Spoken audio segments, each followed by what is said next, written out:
Today's video is sponsored by Jackery.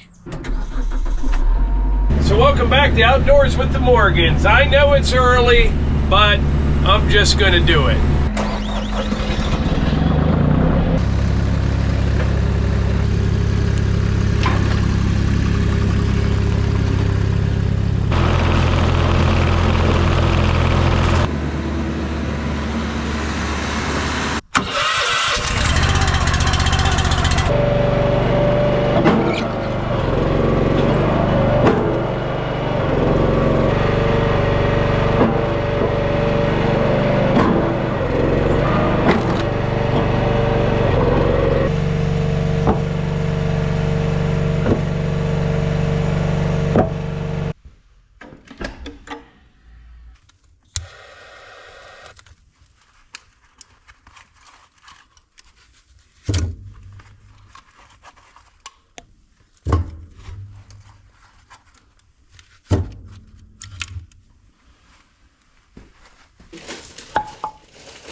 First fire of the year. What a beautiful sight that is. It's been getting chilly in here. I mean, it's been getting down into the 30s at night, and it still gets up into the 60s during the day, but it's been chilly in there the last couple mornings, and I figured why not? We have a mini split in there, and it works great for air conditioning, and you know, it heats as well. Not when it gets real cold, it would never keep up. But it's good for these tweener kind of days, but there's just nothing like wood heat. I loaded up the wood rack. I did some re-splitting. This time of year, I like just burning maple and cherry mostly. Split it kind of small. We use it in the Brio pit and the wood stove. Like if I just want to get it warmed up to temp, the smaller stuff, it'll heat up pretty quick. I might put wood in it one more time and then just let it burn out, and it'll keep that building nice and warm until the following day. I had a guy stop this morning for some firewood, a customer of mine, and I had delivered them a couple cords. He was just topping everything off, and I said, I was this close the other day to starting a fire. He said he did like 2 days ago, and it got up to about 85 degrees in his house in no time. He said, may have been a little bit early, but like I said, there's nothing like wood heat. If I could make a suggestion, if you don't have a wood stove and you live somewhere that you can have one and your house is set up for one, they're fantastic. Yes, they're a little dirty at times. Yes, there's some work involved. Even if you buy your firewood, there's work involved, but it's the best heat. I don't care. All the technology out there today, it is the best heat you can get. I just absolutely love it, and I swear by it. And it's one of the, if you're into prepping at all, just being prepared, it's a great feeling when you have a wood stove and you've got a couple years worth of wood.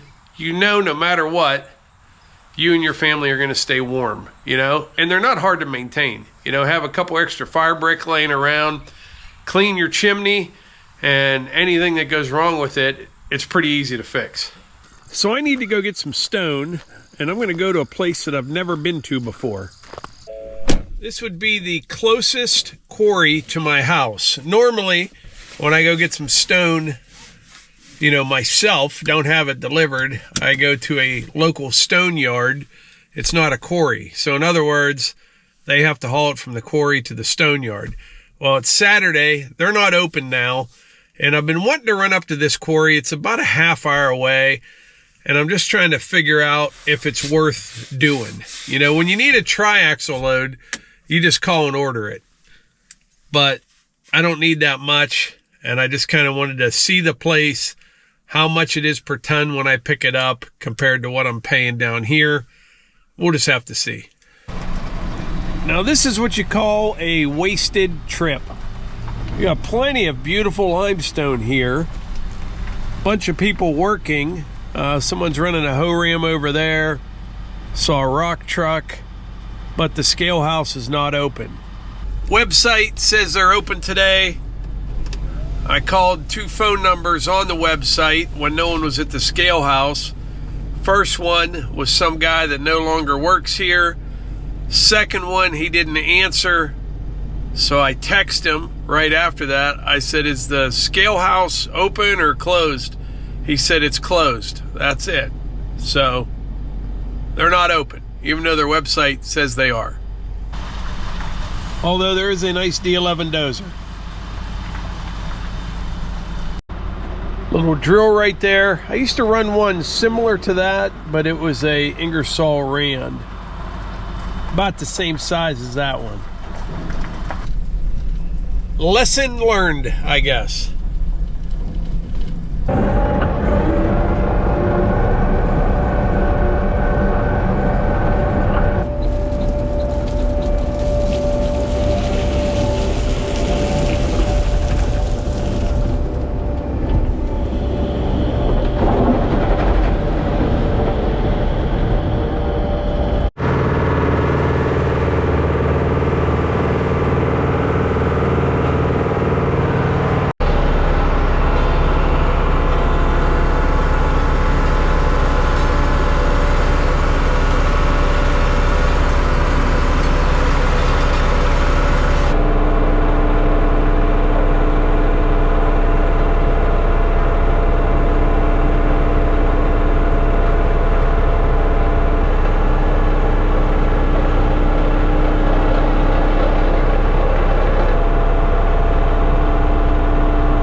All right, I just came back out here to the big project here.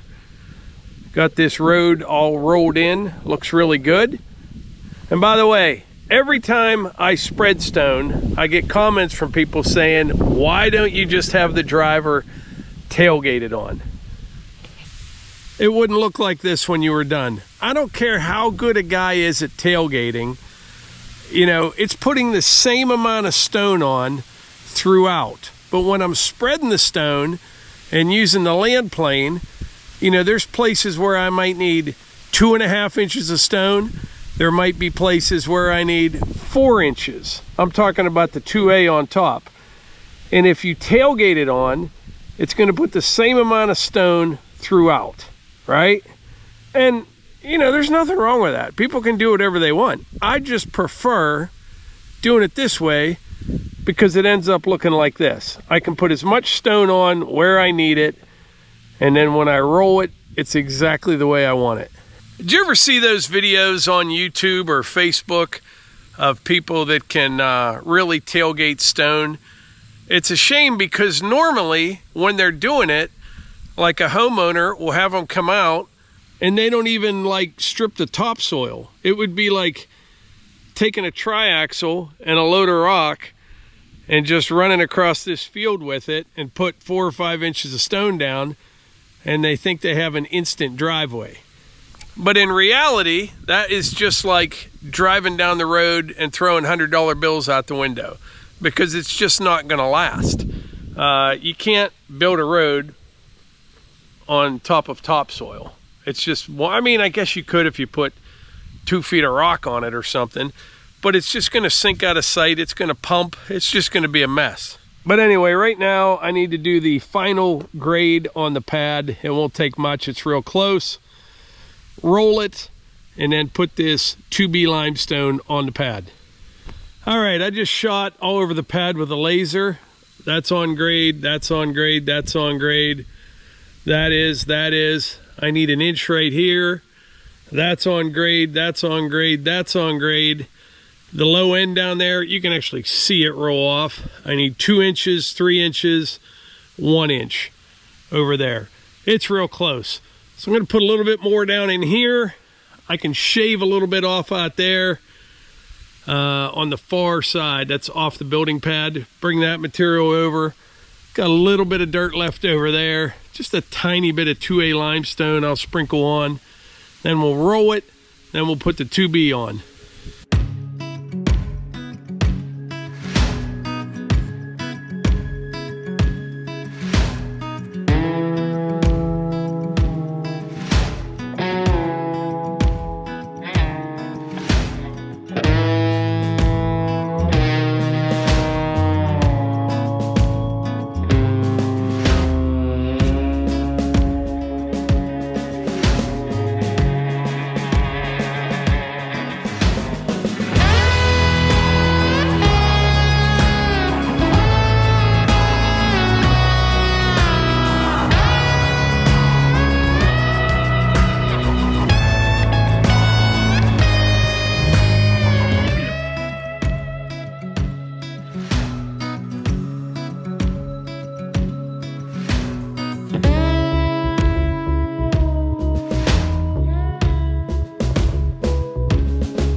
Alrighty. I had to, well, I didn't have to, but I went and did some firewood this afternoon after I got all this stone spread. But the pad is done. I think it looks pretty good. I just put that stone on there, literally like an inch thick. Rolled it in. That'll keep them out of the mud a little bit when they're building the building, depending on the weather. And when they're done, I'm going to have a lot more 2B limestone to go in there. So it worked out great. I definitely have a few more trees to come out. I don't have to do it now. Well, a couple of them I do. I want to take this maple out right here, and I'll make a nice turnaround right here. So when they come in here, or I come in here, you can pull up here. Big, wide turnaround, you know, back a trailer in there, or whatever you want to do.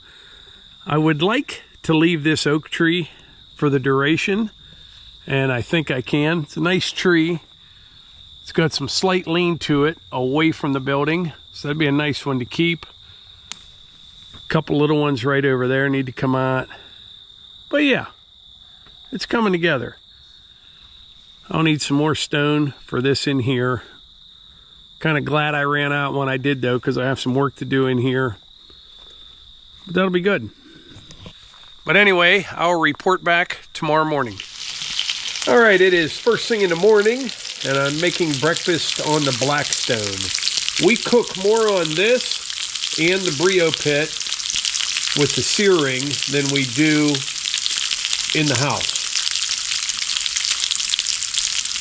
I mentioned earlier about a wood stove. If you are into preparedness at all, it's a great thing to have, along with several different ways to cook food.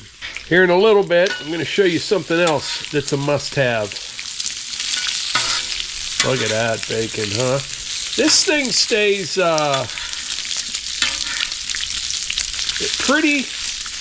pretty consistent heat.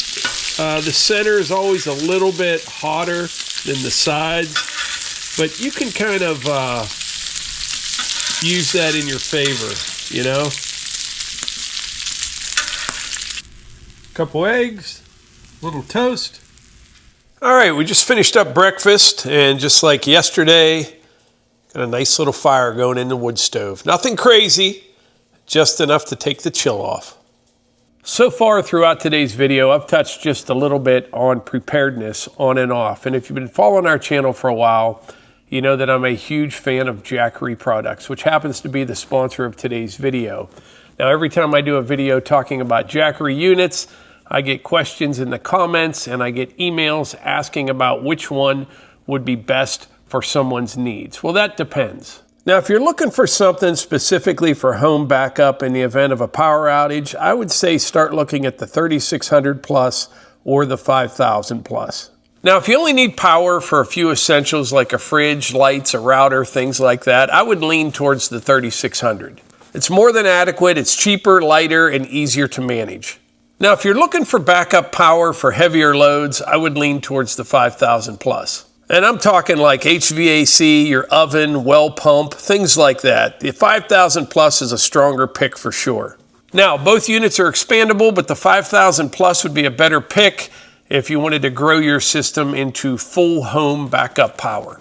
However, here's something else to consider. The 3600 plus is more than capable of running the bare essentials in a backup situation, but it's also more manageable. It's a little smaller, a little lighter, a little easier to load into your truck if you want to take it camping for a weekend or take it to an off-grid cabin or something like that. So that's something to think about. Like I said, everybody has different needs.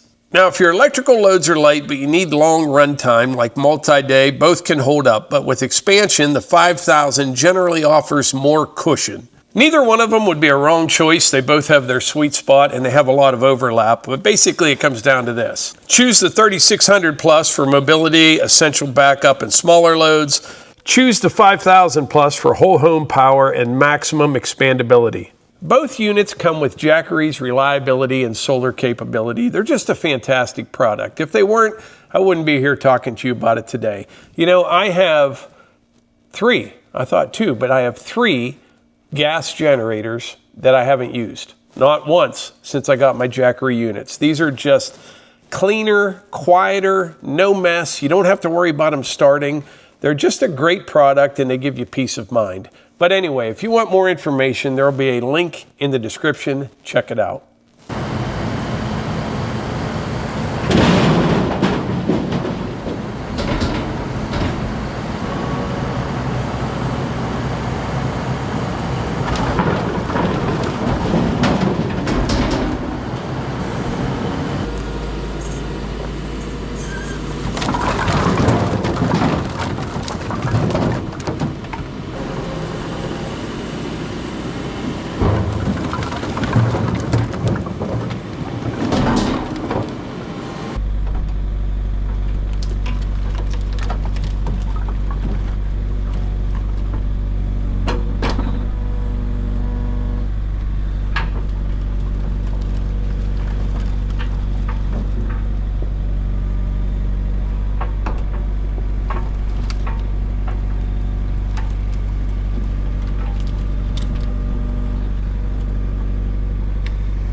All right, this will be load number 12 in the F600. All right, time to go make a delivery. This one is going just over to Melissa's mom and dad's place. We'll get that taken care of. We'll come back, see what else we'll get into.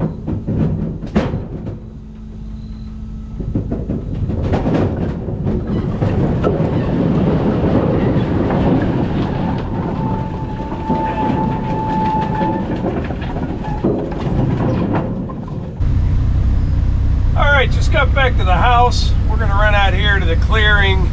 I need to change a battery in a trail camera. And I also want to see if that winter rye is starting to come up yet. I don't think it has, because it's only been about 4 days. I mean, it comes up pretty quick, and we had rain right after I planted it, but say another couple days we'll start seeing some action. So I've been switching over to these cameras. This is the Reveal 3.0. I was using Spy Point. I still am using these actually, but I'm kind of weaning myself off of these. Both work pretty well.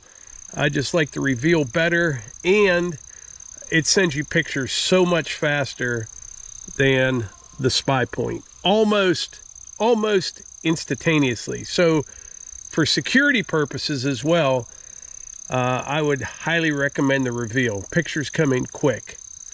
Look at that. Spotted lanternfly. Things are everywhere now. We could actually use more rain. It rained right after I seeded this, and I screwed up. I should have drug it with something to get a little bit better soil to seed or seed to soil contact. But the winter rye, it just normally takes off. This will. Needs a little more time, a little more rain.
So I don't think the wood yard has ever been this big of a mess. I don't. I got stuff everywhere. But what was happening was I was kind of like separating out logs. Like the cherry, it's been in the log pile for a long time.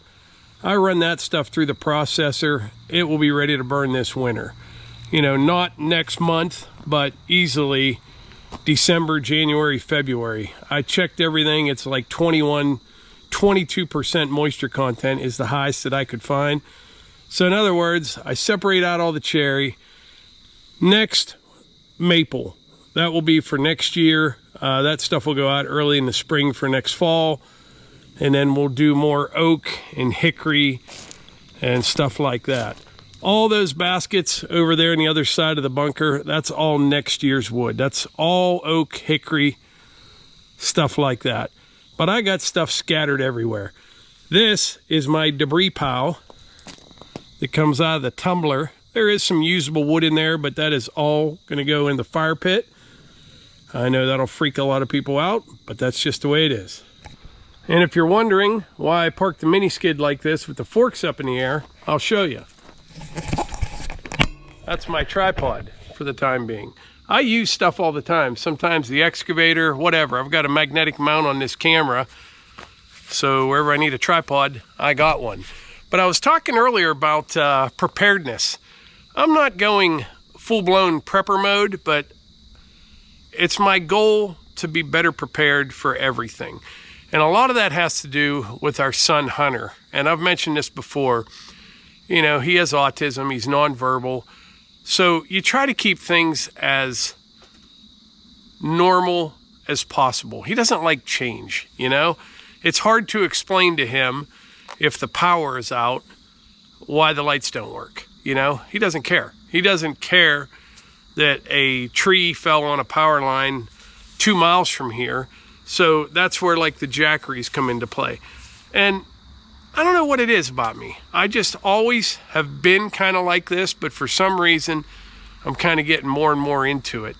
Out there at the clearing next year, where the new building is, we're gonna have a bunch of stuff out there. Big garden, I'll have to fence that thing big time out there. I think I'm gonna get more chickens. We'll probably build a big coop out there, keep them in a big run with a top over top of it. We don't have fox and hawks, or pretty much what get the chickens around here. Coyotes don't come that close to the house, and they seem to come and go around here. You know, we'll have them for a few months. You hear them quite often, and then they'll just be gone for like 4 or 5 months, and then they'll be back. I think they must work, I don't know, I'm not an expert on them, but I think they must work like a specific area, you know, maybe a 100-acre area, and hunt it out, and then they move to another one, and maybe another one, and then they come back. That just seems to be the way it is around here.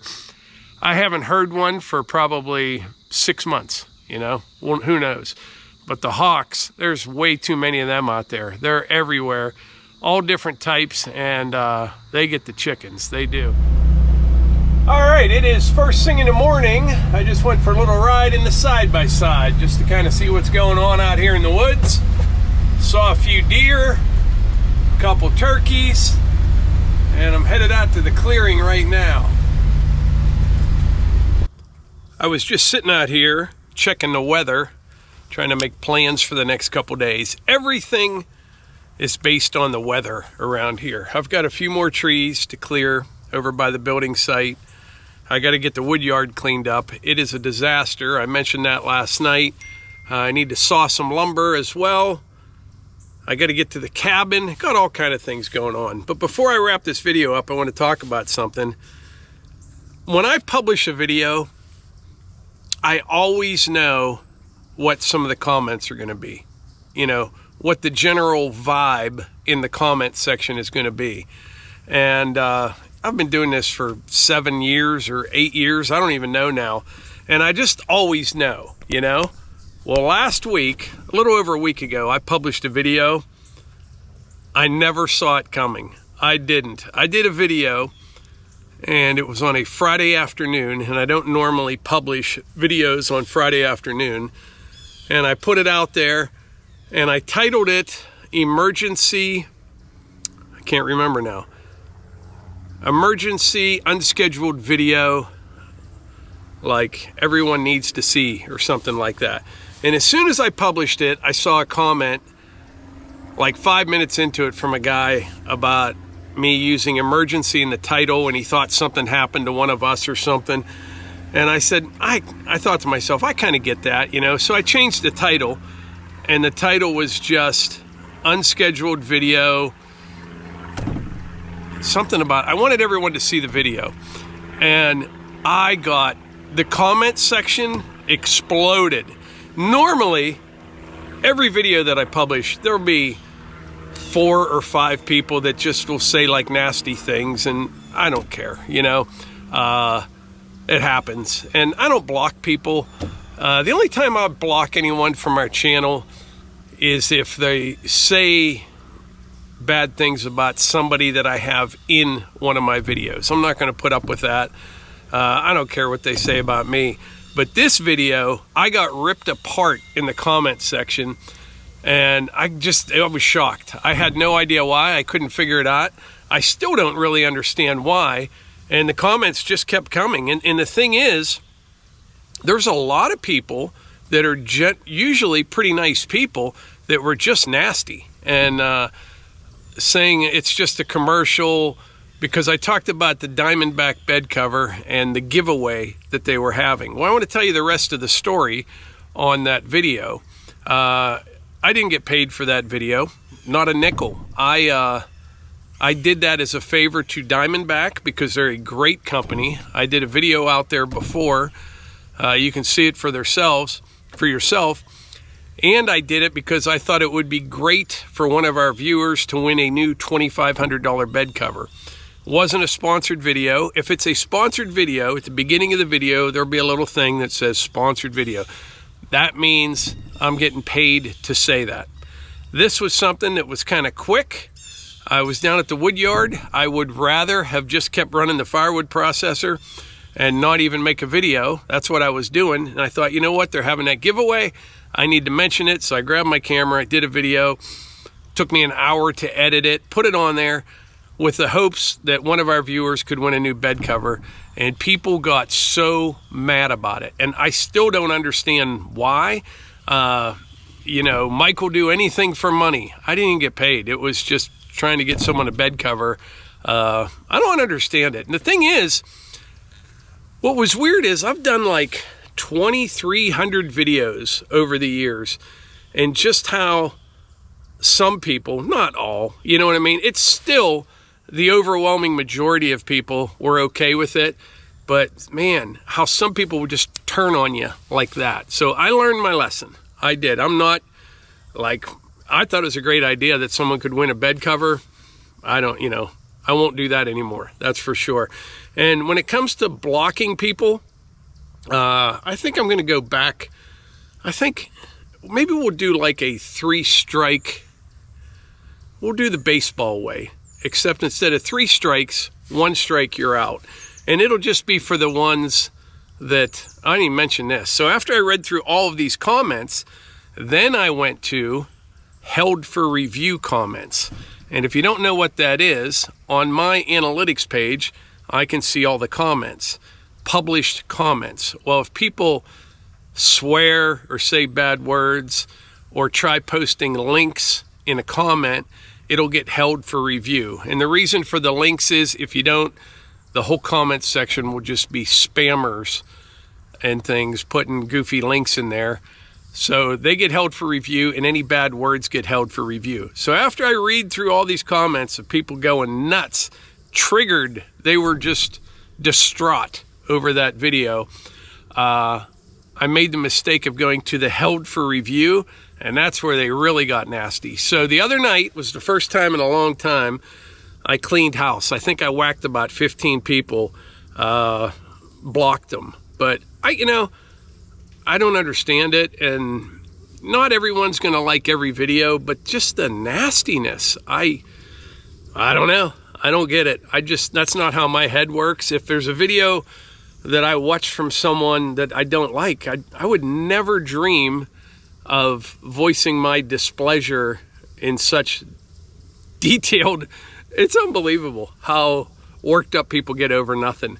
And I thought to myself, if this is the biggest problem these people have today, they're pretty lucky. That's the way I see it. But I'm just going to keep doing what I'm doing. Like I always said, I am what I am, you know?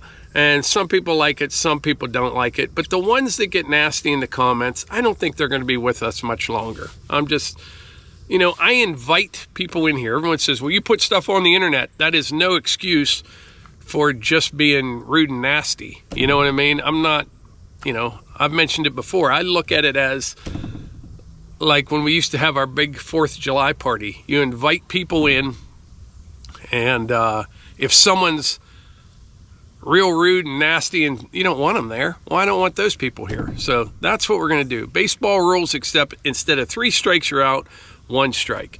Like I said, I always know what the comment section will look like. That one, out of 2,300 videos, I was shocked.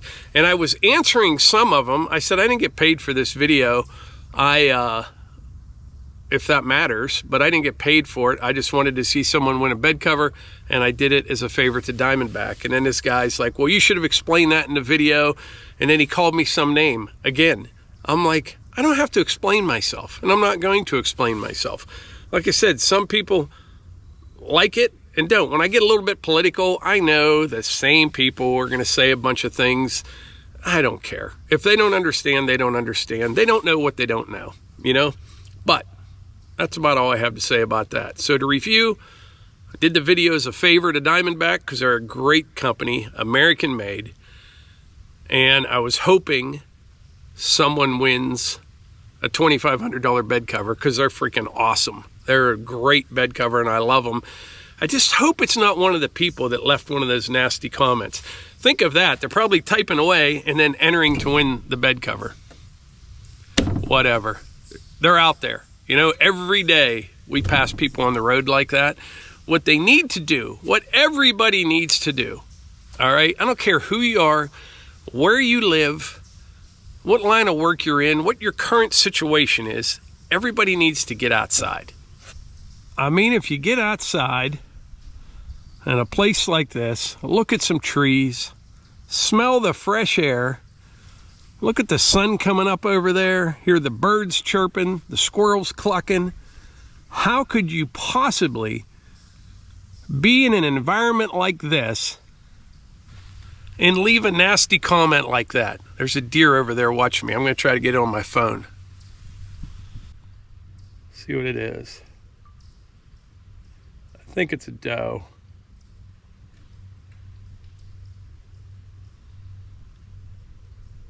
Yeah, that deer couldn't get less. But back to what I was talking about before we wrap this up.